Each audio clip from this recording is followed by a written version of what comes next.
చిత్తూరు జిల్లా నిమ్మనపల్లి మండలంలోని రాచవేటవారిపల్లి పంచాయతీ మాచిరెడ్డిగారిపల్లి గ్రామంలో రాజంపేట పార్లమెంట్ టీడీపీ అధికార ప్రతినిధి ఆర్జే వెంకటేష్ ఆధ్వర్యంలో రెవెన్యూ సదస్సులు నిర్వహించారు.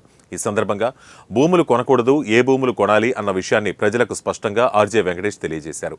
చాలా మంది డీ ఫారం చుట్టూ భూములు కొనుక్కున్నారని, అనుభవంలో కొనుక్కున్న వారు ఉంటే లెక్కల్లో అమ్మిన వారి పేర్లు అలాగే ఉండిపోయాయని, అటువంటి వాటిని అనుభవం చేయకుండా విటేషన్ చేయాల్సిన అవసరం ఉందని చెప్పారు.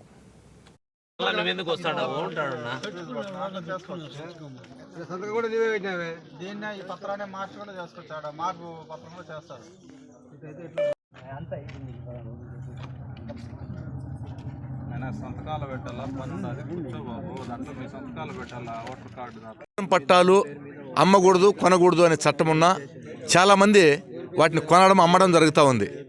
ఎప్పుడైతే అమ్ముతున్నారో వాటిని మ్యూటేషన్ చేయడం లేదు. కొనుక్కున్న వాళ్ళేమో సాగులో అనుభవం మీద ఉన్నారు, పేర్లేమో లెక్కల్లో అమ్మేసిన వాళ్ళ పేర్లు ఉన్నాయి.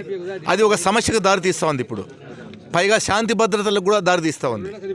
నేను మొన్నటిదాకా గమనిస్తున్నా, సార్ గారు, తహసీల్దార్ గారు చట్టపరంగా చెప్తున్నారు ఇట్లా అమ్మకూడదు, కొనకూడదు, అటువంటివి చేయము అని.